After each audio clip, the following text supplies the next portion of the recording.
1,60,00,000 ಮತ್ತೆ ಯಾವ ಕಂಪ್ನಿ ಇರ್ತಾರೆ ಅನೇಕ ಇಂಡಸ್ಟ್ರಿಗಳ ಜಾಗಗಳು ಏನು ತಗೊಂಡವ್ರೆ ಖಾಲಿಯಾವೆ. ನೀವು ಏರೋಸ್ಪೇಸ್ ವಿಮಾನ ನಿಲ್ದಾಣ ನೋಡ್ಬೋದು, ನೀವು ಡಾಬಾಸ್ಪೇಟೆ ಇಂಡಸ್ಟ್ರಿಯಲ್ ಏರಿಯಾ ನೋಡ್ಬೋದು. 100% ಇನ್ನೂ ಪೂರ್ತಿಯಾಗಿ ಯಾವುದೇ ಬಿಲ್ಡಿಂಗ್ಗಳು ಆಗ್ತಾ ಇಲ್ಲ. ರಿಯಲ್ ಎಸ್ಟೇಟ್ ದಂಧ ಆಗಲೇ ನಮ್ಮ ಅಧ್ಯಕ್ಷರು ಹೇಳಿದಂಗೆ ಏನಾಗ್ತಾರೆ ಅದನ್ನು ತಗೊಂತಾನೆ ಇನ್ನೊಬ್ಗೆ ಯಾವನೋ ಲೀಸ್ ಪೀರಿಯಡ್ ಮುಗಿಸ್ಕೊ ಮೇಲೆ ಮಾರಾಟ ಮಾಡ್ತಕ್ಕಂಥ ಕೆಲಸವನ್ನು ಮಾಡ್ತಾ ಇದ್ದಾರೆ. ಸರ್ಕಾರ ಗೊತ್ತಿದ್ರು ಕೂಡ ಕಣ್ಣು ಮುಚ್ಚಿಕೊಂಡು ಇವತ್ತು ಈ ಭಾಗದಲ್ಲಿ ಸಾವಿರಾರು ಎಕರೆಗಳನ್ನು ನೋಟಿಫಿಕೇಶನ್ ಮಾಡಿದ್ದಾರೆ. ನೋಟಿಫಿಕೇಶನ್ ಮಾಡಿದ ತಕ್ಷಣ ಅದಕ್ಕೊಂದು ವೈಜ್ಞಾನಿಕವಾದಂಥ ಏನು 2013ರ ಭೂಕಂದಾಯ ಸುಧಾರಣೆ ಲ್ಯಾಂಡ್ ಅಕ್ವಿಜೇಷನ್ ಆಗ್ತಿದೆ, ಆ ಪ್ರಕಾರ ಪರಿಹಾರವನ್ನು ತಕ್ಷಣ ಕೊಡಬೇಕು. ಆದರೆ ಅದನ್ನು ಕೂಡ ಡಾಕ್ಯುಮೆಂಟ್ಸು ಕೆಲವಕ್ಕೆಲ್ಲ ಕೂಡ ಯಾವುದೋ ನಮ್ಮ ತಾಲೂಕು ಕಾಲದೆಲ್ಲ ಡಾಕ್ಯುಮೆಂಟ್ಸ್ ಕೇಳ್ತಾರೆ. 100 ವರ್ಷದಿಂದ ಕೂಡ ನಾನೇ ಉಳುಮೆ ಮಾಡಿರ್ತೀನಿ, ಅದಕ್ಕೆ 3 ಪತ್ರ ಕೊಡು, ಅದು ಕೊಡು, ಇದು ಕೊಡು ಅಂತ ಹೇಳ್ಕೊಂಡು ಡಿಸ್ಪ್ಯೂಟ್ ಮಾಡಿಕೊಂಡು ಯಾರೋ ಒಬ್ಬರು ಅರ್ಜಿ ಕೊಡ್ತು ಅಂತಂದರೆ ಇದನ್ನು ಡಿಸ್ಪ್ಯೂಟನ್ನೇ ರೈಸ್ ಮಾಡಿಕೊಂಡು ಪರಿಹಾರವನ್ನು ಕೊಡೋದಿಲ್ಲ.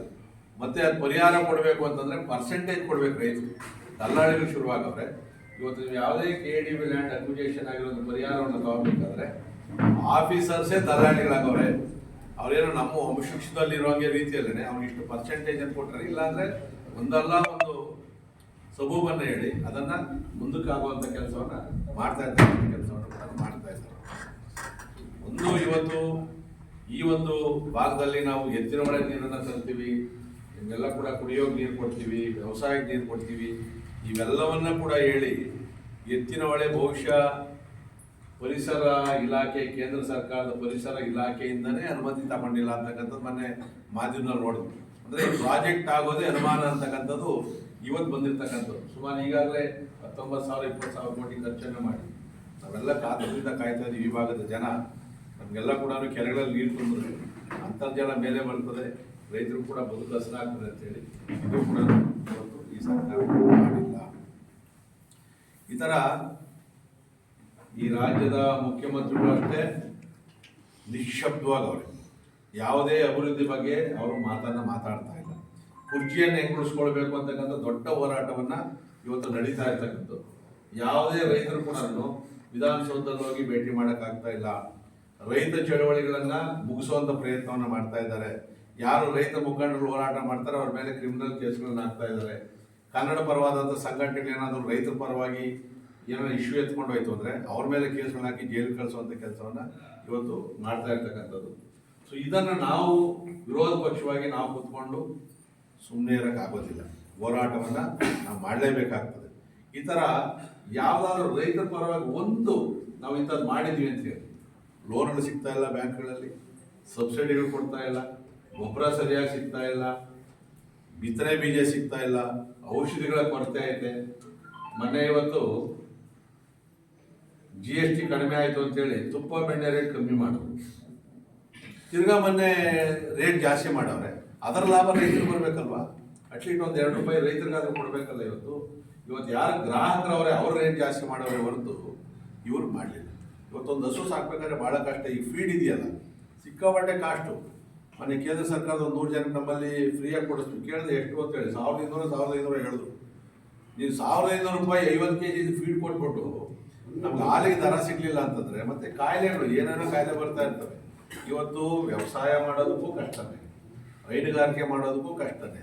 ಇನ್ನು ಕುರಿ ಕೋಳಿ ಸಾಕಣೆ ಅಂತಂದರೆ ಅದಕ್ಕೆಲ್ಲ ಒಂದ್ಸರಿ ಕಾಯಿಲೆ ಬಂತು ಅಂದರೆ ಹೋಲ್ಸೇಲ ಹೊರಟೋಗ್ತವೆ ಅಲ್ಲೆಲ್ಲ ಕೂಡ. ಇವತ್ತು ರೈತರುಗಳಂತೂ ಭಾಳ ಸಂಕಷ್ಟದಲ್ಲಿ ಸಿಕ್ಕಿರ್ತಕ್ಕಂಥದ್ದು.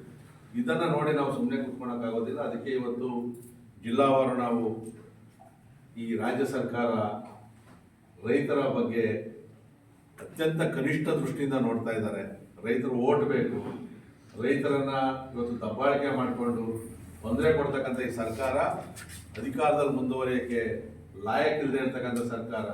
ಈ ಕೃಷಿ ಸಚಿವರು, ತೋಟಗಾರಿಕೆ ಸಚಿವರು ಏನಿದ್ದಾರೆ ಅವರು ತಕ್ಷಣ ಆ ಕ್ಯಾಬಿನೆಟ್ ಕಿತ್ತೋಗೋದು, ಯಾರನ್ನ ಸಮರ್ಥರನ್ನ ಈ ಸರ್ಕಾರ ಮಾಡಬೇಕು ಅಂತಕ್ಕಂಥ ಕಾರ್ಯಕ್ರಮ ಮಾಡಿ ಮತ್ತು ನಮ್ಮ ಈ ಭಾಗದ ಏನು ಭೂ ಸ್ವಾಧೀನದ ಇರ್ಬೋದು ಮತ್ತು ನೆಲಮಂಗಲದಲ್ಲೂ ಕೂಡ ಶಿವಾವತಿ ಸಂಬಂಧಪಟ್ಟಾಗೆ ದೊಡ್ಡ ಹೋರಾಟ ನಡೀತಾ ಇದೆ.